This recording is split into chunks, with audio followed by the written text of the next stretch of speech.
langsung baca di situ nanti. Assalamualaikum warahmatullahi wabarakatuh. Assalamualaikum warahmatullahi wabarakatuh. Saya ucapkan selamat pagi untuk semua sobat PKRS, baik yang ada di sini maupun yang ada di siaran online di Instagram. Alhamdulillah pada pagi hari ini kita dapat berkumpul bersama dalam acara Pojok PKRS, podcast jelajah obrolan keren, promosi kesehatan Rumah Sakit RSUD Dr. Muhammad Saleh Kota Probolinggo.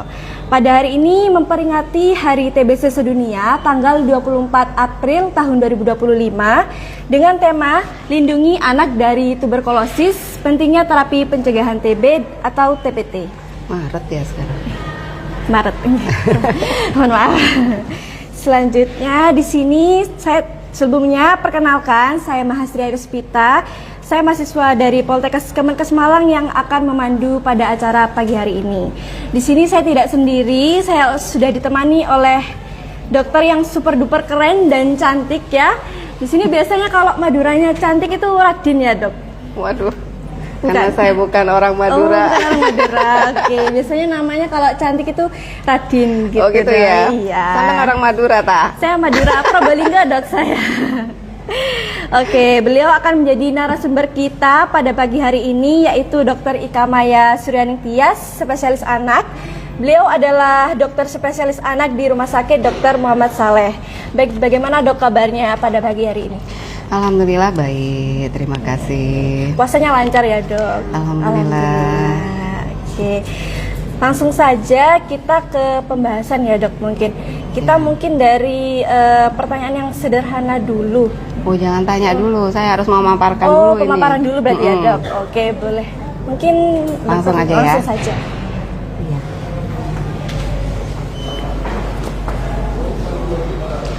Oh, di sini enggak ini ya.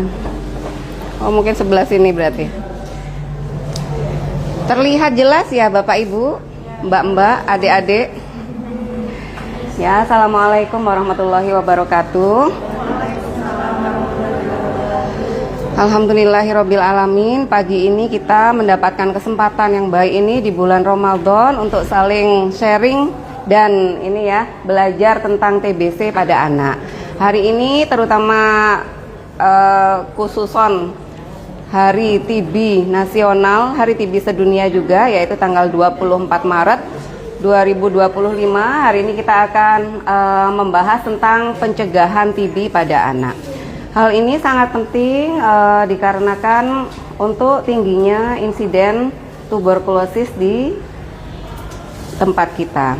Sebelumnya ya, mungkin alhamdulillahirabbil alamin, puji syukur kehadirat Allah Subhanahu wa taala yang telah memberikan kita waktu dan tempat yang begitu berharga, terutama di bulan Ramadan ini sebagai tempat kita beribadah serta menuntut ilmu yang tiada hentinya. Salawat dan salam kehadirat Rasulullah Sallallahu Alaihi Wasallam. Dan terima kasih kepada audiens sekalian telah memberikan saya kesempatan untuk memaparkan materi pada hari ini. Yang pertama mungkin kita akan membahas apa itu tuberkulosis. Tuberkulosis adalah penyakit menular yang disebabkan oleh bakteri Mycobacterium tuberculosis yang menular melalui percikan ludah. Jadi kalau misalnya anak saya ini di rumah itu nggak ada batuk, nggak ada yang pilek, tapi kok batuk seperti ini ya, seperti itu. Jadi batuk itu nggak serta merta ada gitu ya. Karena untuk kuman tuberkulosis ini terutama selain melalui percikan dahak, dia ini bersifat kronis. Jadi harus kontaknya itu lama dulu ya. Minimal 1 bulan, 2 bulan, 3 bulan kontak dengan yang menderita TB paru aktif dulu, baru dia bisa ketularan karena masa inkubasinya lama gitu ya. Jadi 1 bulan, 2 bulan, 3 bulan baru bisa menjadi TBC. Jadi bukan penyakit pernafasan yang akut. Akut itu bersifat mendadak dan baru gitu ya. Ini temennya batuk pilek, anak saya batuk pilek, nah itu namanya akut. Tapi kalau butuh paparan yang lama, yang bersifat kronis, salah satunya adalah TBC ini, butuh waktu kurang lebih 1 bulan, 2 bulan, 3 bulan baru timbul gejala batuk yang berat gitu ya. Terus kemudian di Indonesia merupakan negara kedua terbanyak dengan jumlah penyakit TBC di negaranya. Jadi negara kita ini mungkin karena negaranya sangat besar, penduduknya banyak, jadi kita itu selalu mendapat ranking di penyakit yang ada di dunia gitu ya. Terus kemudian TB ini ternyata dapat dicegah dan diobati, tetapi tetap menjadi masalah kesehatan utama di Indonesia, sehingga memang pencegahannya harus diutamakan. Kalau sudah mengobati itu berarti anak kita itu sudah sakit. Sakit TBC ini mulai batuknya itu lama, 2 minggu lebih, disertai sesak, disertai batuknya itu ada darahnya, disertai berat badannya itu turun terus menerus gitu ya, anaknya lemes terus seperti itu. Jadi kalau TBC ini memang lebih baik mencegah, karena kalau sudah diobati, yaitu tadi gejala klinisnya yang diderita anak kita itu berat, itu yang pertama. Pengobatannya juga berat, jadi 6 bulan sampai 1 tahun pengobatan TBC. Jadi alangkah baiknya kita di sini menggalakkan untuk pencegahan. Jadi kalau ada di sekitar kita yang sakit TBC, pengobatan TBC, jangan gampang-gampang anak kita ketemu orang itu, karena dia harus sementara berobat 6 bulan sampai 1 tahun, harus sampai sembuh dulu. Karena kalau misalnya kena percikan dahaknya saja itu sudah nular kayak gitu ya Bapak Ibu ya. Lanjut. Itu sebentar. Satu penderita TBC dengan pemeriksaan dahaknya positif TBC dapat menularkan ke 10 sampai 14 orang di sekitarnya. Kalau kasihan anak-anak kita ngerumbul yang sini batuk-batuk, semuanya nanti ketularan gitu ya. Terus mengapa anak-anak beresiko terinfeksi TB? Karena pada anak-anak ini sebenarnya kalau misalnya secara insiden itu ya, anak yang paling rentan untuk mengalami tertular TBC itu adalah kurang dari 1 tahun. Karena kurang dari 1 tahun anak itu duduk dan belum bisa jalan gitu ya. Jadi kalau ada orang batuk di situ, dia ini yang paling sering terkena gitu ya. Jadi waspadalah untuk anak kita yang kurang dari 1 tahun, harus dijaga betul gitu ya. Kalau ada yang batuk-batuk, suruh berobat, suruh pakai masker. Karena kasihan sekali anak yang kurang dari 1 tahun. Kalau misalnya kena TBC juga pengobatannya harus 6 bulan sampai 1 tahun gitu ya. Terus kemudian penularan tersebut akan semakin menurun pada usia 1 sampai 10 tahun. Yang awalnya itu 30 sampai 40% tertular di usia kurang dari 1 tahun. Usia 1 sampai 10 tahun insiden untuk penularan itu menurun sampai 2%. Kemudian meningkat lagi di usia 10 sampai 15 tahun karena yaitu tadi banyak temen di SMP SMA-nya itu yang merokok, terus kemudian makan minumnya tidak dijaga, sehingga penularannya akan meningkat menjadi 10 sampai 20% lagi gitu ya. Ini mungkin ya itu sudah bisa baca ya, karena serumah, terus kemudian gejalanya itu berat sehingga gampang untuk menular. Selanjutnya, apakah itu terapi pencegahan? Terapi pencegahan ini adalah misalnya dalam satu rumah kita itu ada orang yang positif TBC yang ditandai dengan batuk lama, batuknya lebih dari 2 minggu. Terus habis itu ada batuk darahnya, terus berat badannya cenderung turun gitu ya. Oh, sampean periksa TB aja, periksa TBC aja karena batuknya sudah lebih dari 2 minggu, kan takut anak-anak di rumah ketularan gitu ya Bapak Ibu ya. Ternyata diperiksa dahak di puskesmas, oh positif gitu. Ya sebenarnya positif itu sesuatu yang alhamdulillah karena jelas ya. Jelas sehingga kita bisa berobat meskipun itu 6 bulan. Tapi dengan kita berobat, maka kita akan menjaga anak kita, suami kita atau istri kita di rumah yang tidak kena TBC itu tidak tertular TBC karena kita berobat. Beda lagi kalau orang yang nggak mau, udah aku diperiksa takutnya positif nanti berobat, loh ini repot ini ya. Jadi kalau misalnya batuk lama tapi nggak mau diperiksa, akhirnya serumah ketularan TBC semua. Ya kasihan ini ya, kayak gitu ya. Itu harus kita tinggalkan. Sekarang itu ilmu sudah sangat maju, pengobatan itu sudah sangat gampang dicapai karena sekarang ada asuransi kesehatan yang memudahkan dan meringankan beban kita semua. Jadi kalau ada yang batuk lebih dari 2 minggu, demam terus menerus, kemudian berat badan cenderung turun, ada batuk dahaknya berdarah dan lain sebagainya, yang berat-berat itu segera berobat ke segera diperiksa untuk dahaknya di puskesmas positif apa tidak TBC-nya. Karena kalau sudah menular, kasihan yang di rumah. Jadi kalau misalnya ini sudah positif, segera berobat, yang di rumah aman, begitu ya. Terus untuk siapa sih pencegahan? Kalau yang tadi yang saya sebutkan kan sudah sakit diobati gitu ya. Yang dicegah ini siapa? Yang pertama, kontak serumah, misalnya bapaknya atau ibunya kena TBC. Maka anak yang kontak serumah itu harus diperiksa diberikan antigen di lengannya sini ya. Nanti bereaksi apa tidak, mendol apa tidak gitu ya, di poliklinis atau di puskesmas.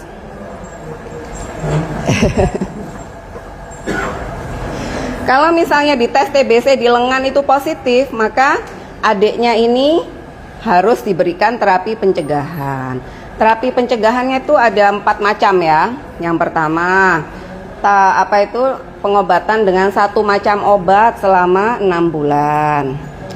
Itu namanya pengobatan dengan obat INH ya, atau dengan rifampicin saja, itu selama 4 bulan. Kemudian yang ketiga, rifampicin dengan INH itu selama 3 bulan. Yang keempat, INH dengan rifapentin selama 3 bulan. Jadi ada 4 macam pengobatannya, itu milih nanti yang bisa menyesuaikan dengan keluarganya. Seperti itu ya. Kalau misalnya itu tadi kan kontak sekeluarga ada yang TBC, jadi anaknya diberikan pengobatan pencegahan, istrinya atau suaminya diberikan obat pencegahan. Itu sangat berbeda dengan pengobatan TBC, karena pengobatan TBC obatnya ada 3-4 macam gitu ya. Terus kemudian kalau misalnya anaknya ada imunokompromis atau dia itu rawan tertular infeksi, contohnya anak yang dengan HIV/AIDS gitu ya. HIV/AIDS itu adalah penyakit menular oleh karena seksual yang bebas atau mungkin tertular melalui transfusi darah dan lain sebagainya. Kemudian yang ketiga adalah yang rentan mendapatkan infeksi oleh karena daya tahan tubuhnya sangat berkurang karena penggunaan obat seperti steroid atau mungkin punya kanker, mendapat kemoterapi, itu harus mendapatkan pencegahan untuk mencegah terjadinya TBC aktif pada anak tersebut. Selanjutnya, ini jenis obat yang saya jelaskan tadi itu ya. Oh, ada 5 ternyata.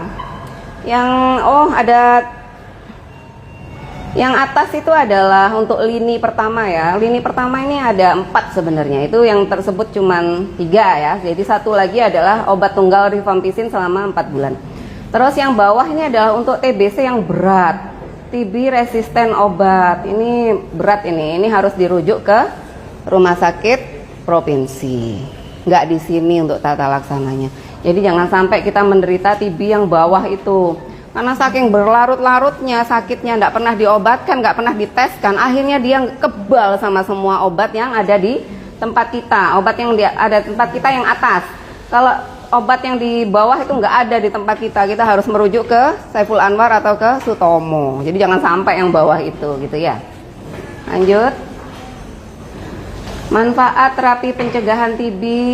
Jadi anaknya tidak terkena TB aktif. Terus kemudian mencegah penularan TB lebih lanjut. Terus mengurangi resiko komplikasi TB berat, serta ini obatnya efektif dan aman, tidak membahayakan bila diminum sesuai petunjuk dari tenaga kesehatan. Selanjutnya, tantangan dalam pelaksanaan ini.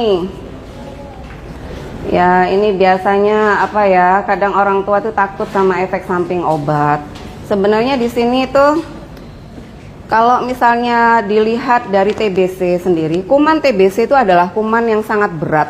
Kenapa sampai obatnya ini ada 3-4 macam kalau sakit TBC itu Bu ya? Karena kumannya sangat berat. Kalau tidak ditangani dengan obat yang berat, TBC itu bisa menyebar kemana-mana melalui jaringan limfe dan jaringan pembuluh darah. Jadi dia itu bisa menyebar ke otak, anaknya tiba-tiba tidak sadar karena infeksi otak ya. Kemudian yang kedua, menyebar ke kelenjar getah bening sekitar leher. Jadi ada bendol di sini ya. Diperiksa ternyata TBC gitu ya. Terus menyebar ke tulang belakang, tiba-tiba anaknya nggak bisa jalan. menyebar ke perut, tiba-tiba perutnya membesar dan nggak mau makan, kurus, kering, kerontang gitu ya. Jadi kuman TBC berat dan menyebar kemana-mana. Jadi kalau misalnya sedang TBC dan baik-baik saja kondisinya, segera berobat, begitu ya. Selanjutnya, cara mendapatkannya ini bisa di puskesmas, bisa di poliklinik terdekat ya, karena ini sudah ditanggung oleh pemerintah, jadi tidak berbayar, tinggal tes positif, ngambil obat saja. Dimudahkan karena kita sekali lagi ranking 2 penderita terbanyak TBC sedunia gitu ya. Jadi pemerintah sudah sangat membantu kita dengan ini dibebas biayakan, sehingga kita tinggal tes positif, ambil obat, begitu nggih. Selanjutnya ya, simpulannya, anak-anak yang kontak erat dengan pasien TB beresiko untuk sakit TB yang berat, sehingga terapi pencegahan TB penting untuk mencegah TB aktif. Kemudian pengobatan TPT aman, efektif, dan gratis di fasilitas kesehatan. Sehingga kita ayo bawa anak-anak yang kontak erat ke puskesmas untuk screening TB dan mendapatkan TPT. Mungkin di sini Bapak Ibu sekalian, kalau misalnya tahu di sekitar rumahnya ada yang menderita TBC, berarti kita harus menjaga anak kita masing-masing. Kemudian kalau ada orang kelihatannya batuk lama, sarankan untuk tes di puskesmas terdekat, positif apa negatif, karena kasihan yang sehat di sekitarnya kalau mempertahankan satu orang yang sakit, yang lain ketularan. Mungkin begitu ya. Terima kasih untuk perhatiannya. Assalamualaikum warahmatullahi wabarakatuh. Waalaikumsalam. Baik, itu tadi pemaparan materi dari Dokter Ika yang sangat detail ya. Mungkin di sini Bapak Ibu ada yang mau bertanya tentang seputar TBC, atau mas-masnya atau mbak-mbaknya yang di sini, boleh? Ya, silakan bertanya. Boleh. Mungkin perkenalan dulu. Iya, berdiri. Selamat pagi, perkenalkan saya Abed Gumakal Winata, saya dokter muda pediatri. Dokter izin bertanya, untuk dalam konteks nutrisi dok, apakah ada apakah nutrisi berperan juga dalam pencegahan terjadinya infeksi TBC ini, dan kalau iya, nutrisi yang bagaimana dok yang baik biar untuk mencegah TBC ini semakin maksimal? Baik, terima kasih. Jadi mungkin karena kita posisinya berada di daerah ya, bukan di pusat perkotaan besar, sehingga kita kadang untuk pemeriksaan untuk screening TBC ini masih ada keterbatasan. Biasanya kan ada ini ya, tes yang di puskesmas itu seperti tes mantuk, terus kemudian tes BTA gitu ya. BTA-nya bagaimana, basil tahan asamnya. Tapi di rumah sakit kita itu ada seperti tes cepat molekuler atau tes TCM seperti itu ya. Sehingga kalau sudah ada tes untuk memastikan kalau ini adalah kuman TBC, yaitu dengan tes cepat molekuler atau dengan BTA tadi, atau dengan tes IGRA itu ada, maka kita kalau itu positif sudah langsung diobati seperti itu ya.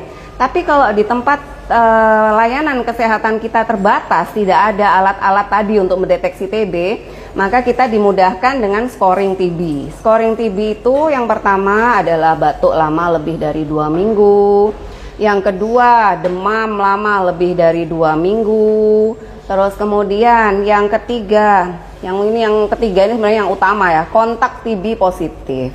Kontak TB positif tuh berarti yang tiap hari ketemu sama dia itu hasil dahaknya itu positif TBC itu ya. Terus yang keempat itu adalah gizinya itu cenderung turun.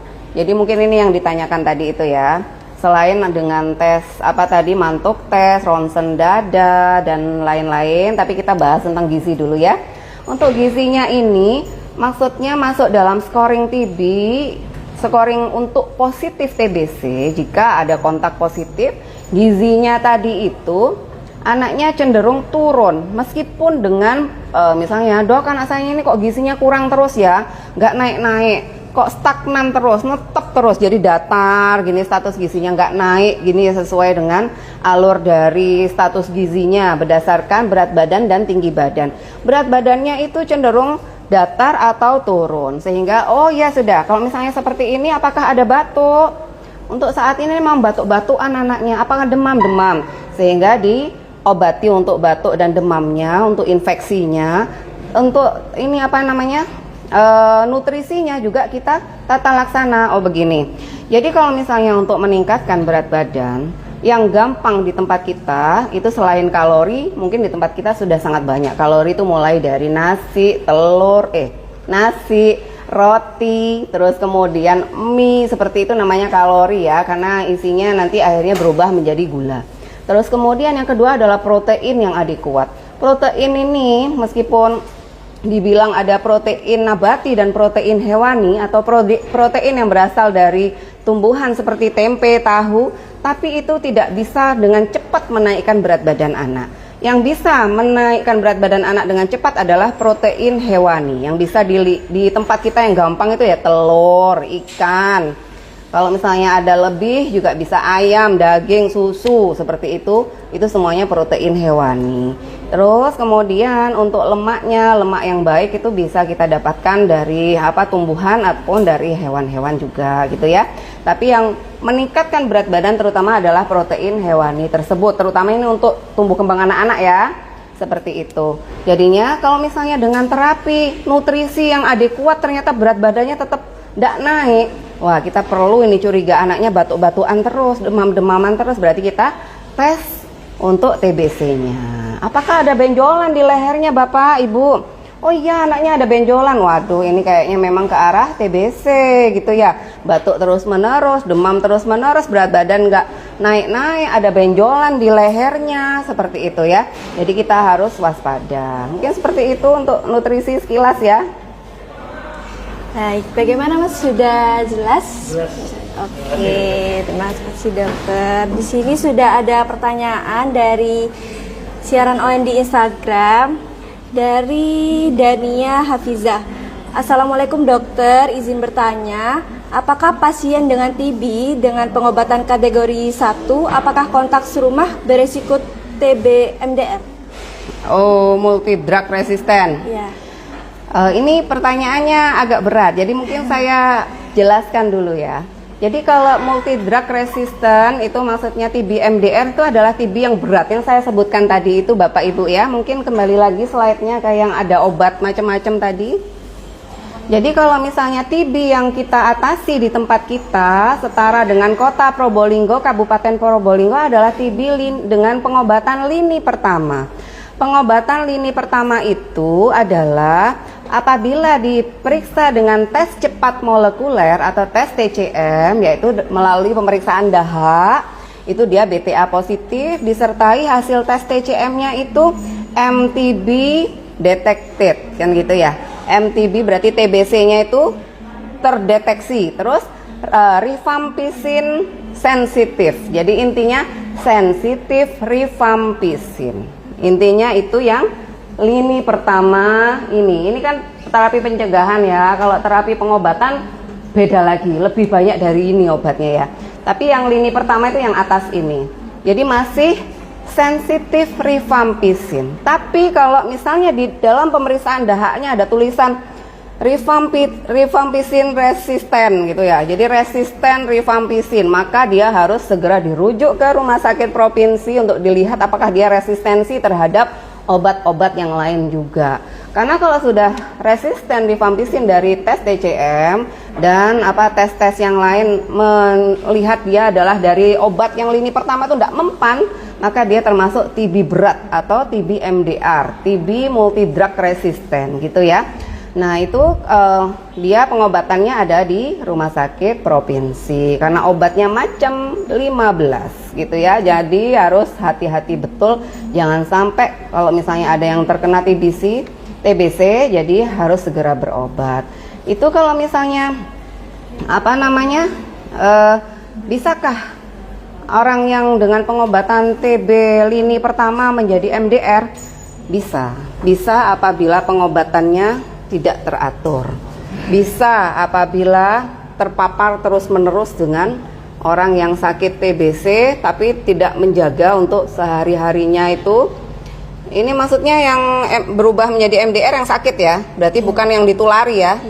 Yang sakit bisa, yaitu tadi kalau misalnya pengobatannya putus nyambung gitu ya, drop out gitu ya, atau fase intensif lebih dari berapa hari gitu ya, fase lanjutan lebih dari berapa hari, nggak teratur. Harusnya kan tiap hari minum obat. Kalau misalnya nggak tiap hari minum obatnya, jadinya ya itu tadi nggak peka sama obatnya. Akhirnya ya obatnya harus lebih tinggi lagi regimennya. Bentuk obatnya harus lebih berat lagi.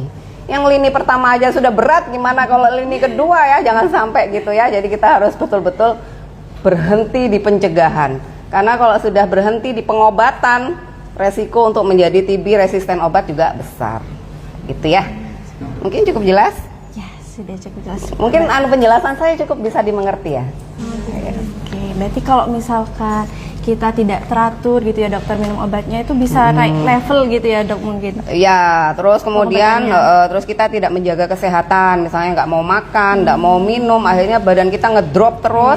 Akhirnya daya tahan tubuh kita sangat jelek, akhirnya yaitu tadi kumannya lebih kuat terus daripada daya imun kita.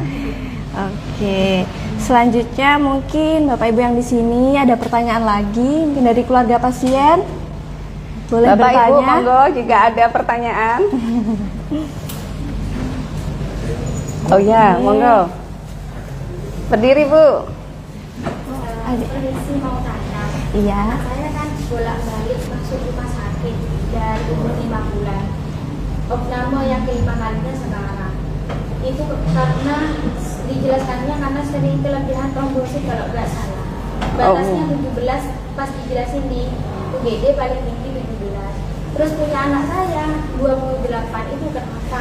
Trombosit atau apa ya? Sekarang anaknya umur berapa? Umur 16 bulan. 16 bulan. Trombosit itu Bu normalnya 150.000 sampai 450.000. Oh, yang mana ini? Oh iya, mungkin salah satu dari itu. Soalnya dijelasin di IGD saya lupa. Kalau paling tinggi 17 gitu dong. Mungkin sel darah merahnya. Oh, Kalau anak-anak dijelaskannya gini, anak-anak Bu biasanya paling tinggi itu ukuran 17, tapi ini punya anaknya Ibu 28 tinggi banget. oh apa ya? Mungkin sel darah merah. Jadi kalau satuan dari trombosit itu yaitu tadi ratusan ribu. Normalnya 150.000 sampai 450.000. Trombosit dibilang sangat tinggi dan perlu pengobatan ya. Kalau misalnya di atas 450.000 itu dia berarti sedang ada infeksi. Tapi kalau misalnya lebih dari 750.000 itu harus diberikan terapi untuk menurunkan kadar trombosit. Nah ini kok 17? Kalau 17 tuh biasanya kan hemoglobin ya. Oh mungkin nanti dilihat lagi ya. Jadi biar tahu ya yang jelas yang mana gitu ya. Gimana ini? Jadi nggak terjawab Bu. Terus itu lagi dok, kayak sering sakit-sakitan gitu itu, padahal makanan ciki-ciki udah terjaga. Kenapa itu? Ya mungkin kalau misalnya sering sakit-sakitan, mungkin selain dari hasil labnya tadi, apalagi keluhan yang lain? Apa demam terus-menerus? Demam terus-menerus. Terus apalagi? Sering diare. Oh sering diare. Terus apalagi? Kalau sekarang demam terus diare sama itu kata perawatnya herpes sama disertai benjolan kanan kiri. Oh benjolan kanan kiri di kelenjar getah beningnya di sebelah sini. Oh iya Bu. Jadi intinya kalau keluhan utama adalah demam terus-menerus disertai dengan diare, intinya gitu ya. Itu berarti ada infeksi pada saluran pencernaan gitu ya Bu ya. Kalau anak umur berapa tadi? 16 bulan itu mungkin kan baru beberapa bulan bisa jalan gitu ya. Terus anaknya pintar dan fokusnya biasanya semua barang tuh diambil dimakan gitu ya. Jadinya kalau barang tersebut habis jatuh ke bawah, dimakan, akhirnya kotorannya masuk ke dalam mulutnya. Itu bisa seperti itu ya. Sehingga terjadi masuk bakteri ke dalam perut, terjadilah diare. Mungkin kalau misalnya seperti itu, tata laksananya adalah mainan yang bisa dimainkan oleh adik itu Bu, yang bisa dicuci semua. Ditaruh di atas karpet tersendiri, mungkin dipojokkan di situ. Jadi nggak semua orang bisa naik ke situ sembarangan gitu ya. Jadi kalau jatuh ya di situ aja jatuhnya, jadi nggak kotor kalau diomoti sama adiknya gitu ya. Terus kemudian yang kedua mungkin pakai susu formula. Kalau pakai susu formula berarti yang harus diperhatikan adalah mencuci botol dan mensterilkan botol gitu ya. Kalau misalnya seperti itu, anaknya sering demam dan diare, berarti pencernaannya harus dijaga. Semua yang masuk ke dalam mulutnya harus dijaga. Makanya susunya yaitu tadi sebelum bikin susu yang baru, dotnya harus dicuci, disterilkan. Terus nanti harus ditutup, begitu ya. Terus mungkin untuk makanan lain yang beli-beli di luar, mungkin diminimalkan ya. Jadi banyak makan di rumah. Mungkin seperti itu untuk infeksi pencernaan. Kalau untuk yang lain-lain saya belum periksa ya.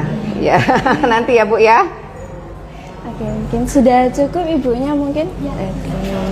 Mungkin ada pertanyaan lagi dari mbak-mbak di sini atau bapak-bapak. Gimana? Ada pertanyaan lagi? Atau sudah? Sudah gak ada juga dari situ? Iya, dari Instagram juga sudah gak ada, satu aja. Oh ya. Mungkin sudah cukup nih Bapak Ibu ya? Sudah. Oke, karena puasa mungkin ya. Jadi lemas. Oke, baik, tidak terasa sudah beberapa menit terlewati obrolan yang seru kita kali ini. Sebelum undur diri, izinkan saya ucapkan terima kasih kepada narasumber kita, Dr. Ika. Sama-sama. Dan tak lupa juga kami ucapkan kepada Bapak Ibu yang sudah hadir pada kegiatan hari ini. Tibalah kita di penghujung acara kali ini. Saya Mahasria Yuruspita, dan tim PKRS. Mohon maaf jika ada salah kata maupun perbuatan. Semangat puasanya, salam sehat. Saya akhiri. Wassalamualaikum warahmatullahi wabarakatuh. Waalaikumsalam. Sebentar ya, kita foto sebentar ya Bu, Bapak. Di foto